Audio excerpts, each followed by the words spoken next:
Bismillahirrahmanirrahim. Assalamualaikum warahmatullahi wabarakatuh. Salam.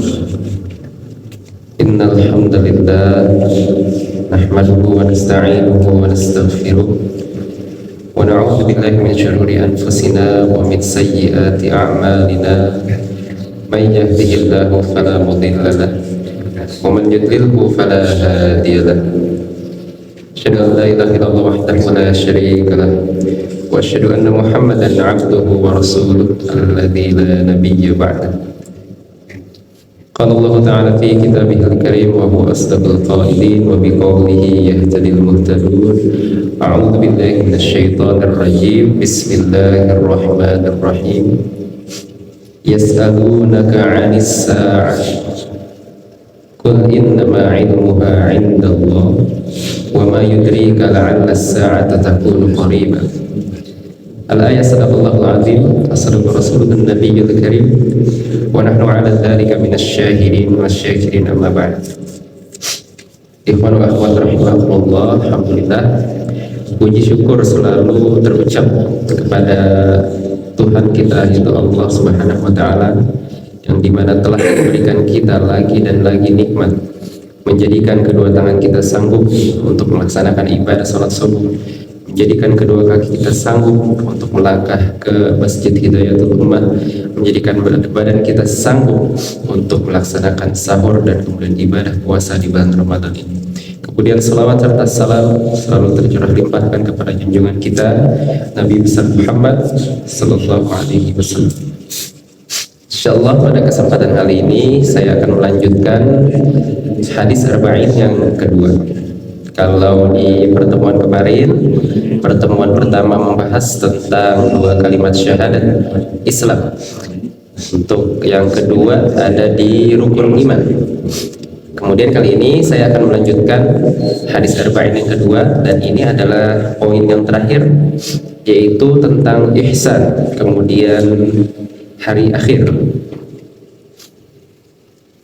Adapun bunyi hadis dari poin yang terakhir ini adalah qala akhbirni 'anil iman qala an tu'mina billahi wa malaikatihi wa kutubihi wa rusulihi wal yawmal akhir wa tu'mina bil qadri khairihi wa syarrihi qala sadaqta qala fa akhbirni 'anil ihsan qala an ta'budallaha ka'annaka tarahu fa in lam takun tarahu fa innahu yaraka.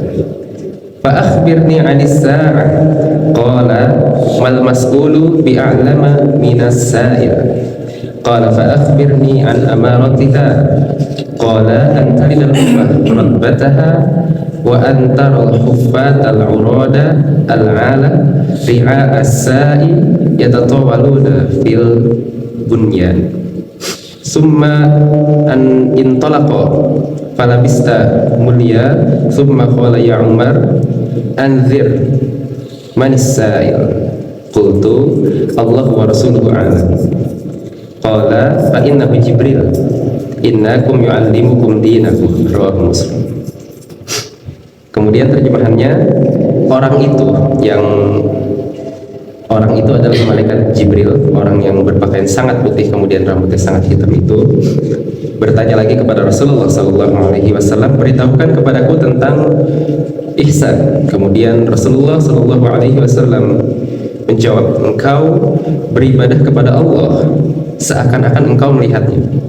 Jika engkau tidak melihatnya, sesungguhnya Dia pasti melihatmu. Kemudian orang itu berkata lagi, malaikat Jibril bertanya lagi kepada Rasulullah SAW, beritahukan kepadaku tentang kiamat. Kemudian Rasulullah menjawab, mal mas'ulu bi'a'lama minas sa'il.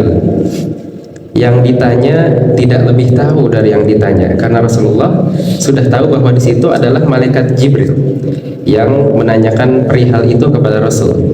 Dan malaikat Jibril bertanya seperti ini karena memproyeksikan untuk mengajarkan agama kepada para sahabat Rasulullah SAW.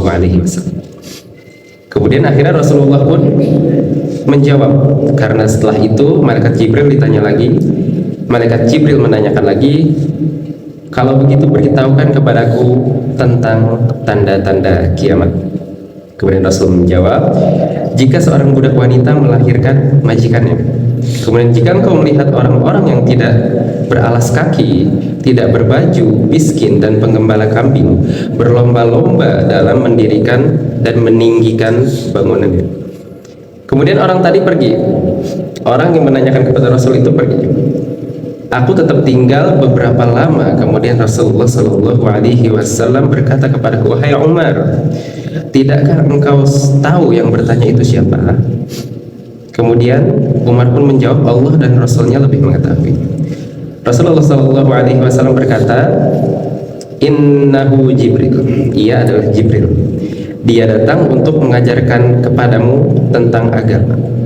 Rawahu Muslim, hadis nomor 8. Kemudian kita dapat mengambil beberapa intisari dari hadis poin tentang ihsan ini, hadis arba'in nomor 2. Ihsan itu adalah anta'budallaha ka'annaka tarahu, yaitu fa in lam takun tarahu fa innahu yaraka, beribadah kepada Allah seakan-akan engkau melihatnya. Jika engkau tidak bisa melihatnya, maka bayangkanlah bahwa engkau itu sedang dilihat oleh Allah Subhanahu wa taala. Kemudian ihsan itu dalam makna lain berbuat baik, yaitu berbuat baik dalam menunaikan kewajiban yang telah diwajibkan Allah kepada kita, di mana ibadah itu tidak mungkin dilakukan hanya dengan ikhlas semata, tetapi ibadah itu dilakukan dan diterima ketika ibadah itu mempunyai ikhlas lillahi ta'ala, kemudian ittiba, yaitu mengikuti tuntunan Rasulullah Sallallahu Alaihi Wasallam. Kemudian siapa saja yang mengikuti tuntunan Nabi Sallallahu Alaihi Wasallam dan ikhlas lillahi ta'ala, dia berhak untuk disebut ihsan, telah mencapai makom ihsan. Kemudian adapun berbuat ihsan kepada makhluk adalah berbuat baik kepada sesama melalui harta, kemudian jasa, kemudian kedudukan dan lainnya. Kemudian ihsan, nah ini adalah engkau beribadah kepada Allah seakan-akan engkau melihatnya. Maksudnya adalah ibadah tersebut itu dibangun di atas ikhlas tersebut, ikhlas lillahi ta'ala. Kemudian ittiba, mengikuti tuntunan Rasulullah Sallallahu Alaihi Wasallam. Kemudian konteks seakan-akan melihatnya, maksudnya adalah ibadah itu dilakukan atas dasar cinta kepada Allah Subhanahu wa Ta'ala. Sebab cinta inilah yang mendorong seseorang itu untuk melakukan suatu ibadah. Kemudian ada makna lain di sini, maksudnya beribadahlah kepada Allah atas rasa khauf, takut, atas rasa takut kepadanya. Ketika kita cinta kepada Allah Subhanahu wa Ta'ala, maka kita takut untuk meninggalkan segala perintah yang telah diwajibkan. Kemudian sebagaimana disebutkan oleh Syekh Ibnu Utsaimin rahimahullah, derajat ihsan itu ada dua. Itu adalah derajat tolab, kemudian derajat harb. Derajat tolab adalah kita beribadah kepada Allah seakan-akan melihatnya. Dengan tolab kita beribadah kepada Allah dan yakin Allah melihat kita, maka takutlah akan siksanya Allah Subhanahu wa Ta'ala. Dalam ihsan itu kemudian ada kadar wajib yang mesti dipenuhi, yaitu seorang hamba haruslah beribadah dengan baik kepada Allah disertai dengan ikhlas, kemudian ittiba. Ada pula kadar mustahab. Nah, ini kadar mustahab ini adalah kadar yang disukai ataupun bisa disebut sunnah, yaitu beribadah kepada Allah pada makom muraqabah. Muraqabah artinya yaitu penuh pengawasan, merasa diawasi, atau makom musyahadah, merasa disaksikan oleh Allah Subhanahu wa Ta'ala. Kemudian hakikat makom muraqabah ini adalah meyakini bahwa Allah melihat kita, mengawasi kita. Inilah makomnya yang kebanyakan manusia, sebagaimana ayat di dalam Al-Quran. wa ma taqulu fi sya'nin wa ma tatslu minhu min qur'anin wa la ta'maluna min 'amalin illa kunna 'alaikum syuhudan idh tufiduna fihi.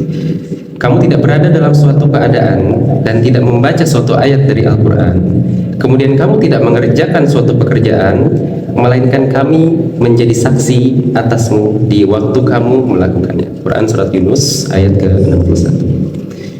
Kemudian juga disebutkan di dalam hadis Rasulullah SAW bersabda, "Idza qumta fi shalah fa shalla salatahu muwadda' wa la takallam bi kalamin ta'tadir wa ujmi'il yasa amma fi aidin nas."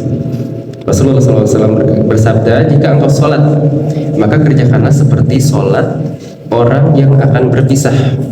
Janganlah berbicara dengan perkataan yang engkau nanti akan meminta maaf di hadapan Tuhan, dan janganlah berharap terhadap apa yang dimiliki oleh orang lain. Hadis riwayat Ibnu Majah. Kemudian ada tentang sa'ah. Sa'ah ini disebut dengan hari kiamat. Hari kiamat ini ada beberapa konteks dalam bahasa Arab. Ada as-sa'ah, kemudian al-qiyamah, ada yaumil akhir. Tapi di hadis ini disebutkan dengan as-sa'ah, yaitu as-sa'ah kalau secara definisi bahasa yaitu adalah waktu.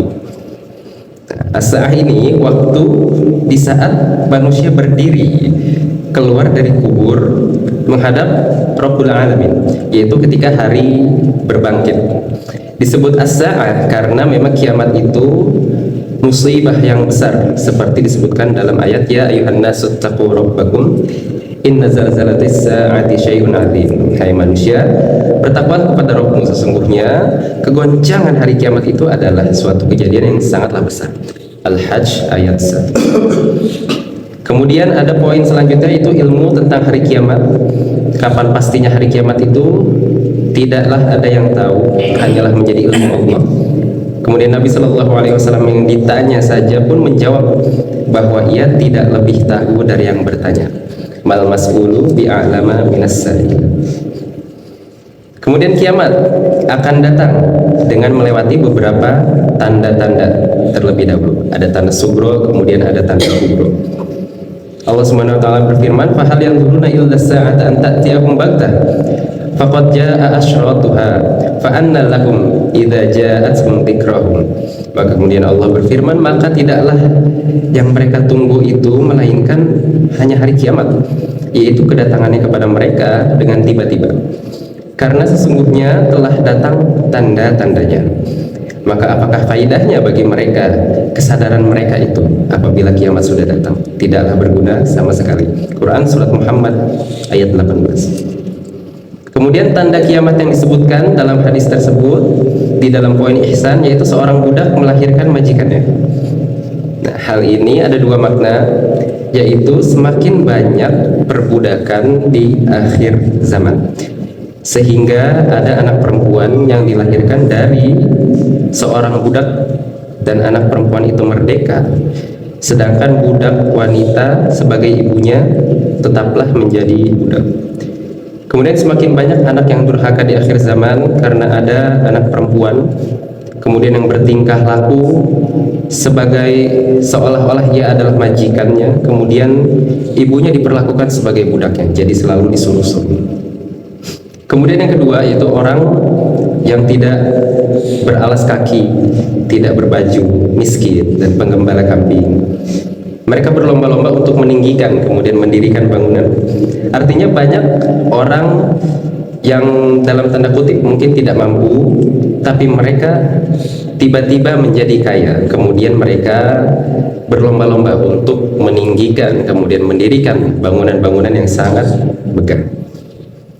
Kemudian dalam hadis ini juga bisa diambil salah satu makna, malaikat itu bisa berjalan dan bisa berubah bentuk menyerupai manusia. Kemudian manusia asalnya tidak bisa melihat malaikat. Hanya beberapa orang saja yang diizinkan oleh Allah yang bisa melihat malaikat. Kemudian seorang alim ulama itu boleh mengajukan pertanyaan kepada murid-muridnya tentang berbagai hal yang belum diketahui ataupun yang sudah diketahui. Kemudian yang ditanyakan dalam hadis ini adalah masalah ad-din, masalah agama. Din dalam hal ini ada 3 tingkatan. Islam memiliki 5 rukun Islam dari poin yang pertama, kemudian ada 6 rukun iman. Kemudian poin yang terakhir itu saat ini yaitu ihsan. An ta'budallaha ka'annaka tarahu, beribadahlah kepada Allah seakan-akan engkau melihatnya. Fa in lam takun tarahu fa innahu yaraka, maka jika kamu tidak bisa melihatnya, maka bayangilah bahwa Allah sedang melihat kita. Kemudian ada poin terakhir, seorang muslim itu hendaklah mempelajari agamanya, tidak sekedar mengaku sebagai seorang muslim lantas tidak mengetahui dalam ajaran Islam itu ada apa saja gitu. Sehingga penting untuk mempelajari fondasi-fondasi agama seperti dalam hadis Arba'in yang nomor kedua, yaitu Islam, kemudian iman, kemudian ihsan. Demikian itu adalah salah satu petuah, salah satu nasihat dari ulama Arab Saudi, yaitu Syekh Shalih Fauzan rahimahullah. Demikian hadis Arba'in yang kedua sudah rangkap, sudah selesai semuanya. Dari poin pertama tentang 2 kalimat syahadat rukun Islam, yang kedua yaitu rukun iman, kemudian yang ketiga ihsan. Semoga kita semua bisa untuk selalu mempelajari dan selalu mengamalkan apa yang sudah kita pelajari, dan kemudian semoga Allah selalu menyehatkan kita dan selalu memberkahi langkah kita kemanapun kita melangkah, dan semoga kita selalu dijauhkan dari segala penyakit, dijauhkan dari segala mara bahaya, kemudian dimudahkan segala urusan dan pekerjaannya. Allahumma arinal haqqa haqqan warzuqna ittiba'ah wa arinal batila batila warzuqna ijtinabah. Allahumma ja'al jam'ana hadza jam'an marhuma wa tafarraqana min ba'dihi tafarraqan ma'suma. Rabbana zalamna anfusana wa illam taghfir lana wa tarhamna lanakunanna minal khasirin.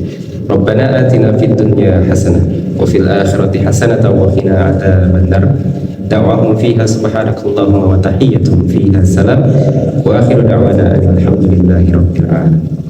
Hadanallahu wa iyyakum ajma'in. Assalamualaikum warahmatullahi wabarakatuh.